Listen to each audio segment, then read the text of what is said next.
এই বিল্ডিংটা দেখেই হয়তো ধারণা করতে পারছেন বিল্ডিংটা অনেক পুরনো এবং গাঁথনির যে স্টাইল বা নির্মাণ যে শৈলী সেটা দেখেই মনে হচ্ছে কিন্তু এটা ব্রিটিশ আমলের একটা বিল্ডিং।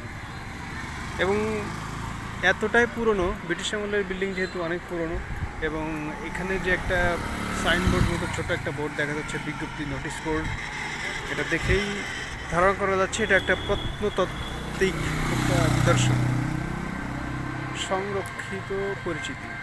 আমরা কাছে যাচ্ছি না, তো এটা দেখেই বুঝলাম, এখানে থামলাম। এবং এই বিল্ডিংটার যে নির্মাণশৈলী প্লাস জানালার যে ডিজাইন, দরজার যে ডিজাইন, সেটা দেখেই কিন্তু ধারণা করা যাচ্ছে এটা অনেক পুরনো। তাহলে এখন প্রশ্ন হচ্ছে এটা কি? এটা হচ্ছে বড় কুঠি বলা হয়, রাজশাহীর পদ্মা গার্ডেন সিটির পাশে অবস্থিত এই বড় কুঠি। এটা ইংরেজ আমলের একটা স্থাপনা। এটা শুনেছি, জানি না এটা সত্যতা জানি না, বাট যেটা শুনেছি সেটা আপনাদের কাছে একটু শেয়ার করতে চাই। রাজশাহী কিন্তু একটা বর্ডার এরিয়া, এখানে বর্ডার রয়েছে পদ্মার পাড়ে।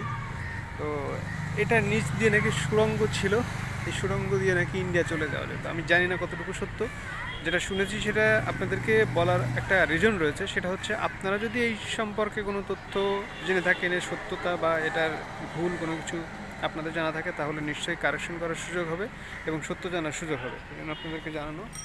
তো রাজশাহীতে আসলে এখানে ঢু মেরে যেতে পারেন। রাজশাহীতে আসলে পদ্মার পাড়ে আসবেন না তা তো হবে না। তো পদ্মার পাড়ের পদ্মা গার্ডেনের পাশেই আপনার হচ্ছে এই বড় কুঠিটা। এটা এখানে ঢোকার কোনো সিস্টেম নাই, আবার যে মানে খুব বিরাট কিছু তা না। আচ্ছা, বড় কুঠির একটা সাইনবোর্ড দেখা যাচ্ছে এখানে, চলেন আমরা ওখানে একটু যাই। তার আগে বলি, এটা যেমন খুব জাঁকজমক জায়গা যে তাও না, যে এখানে আসলেই আপনি কেউ এখানে অ্যাডভাইস করবে যান ওখানে ঘুরে আসেন, তাও না।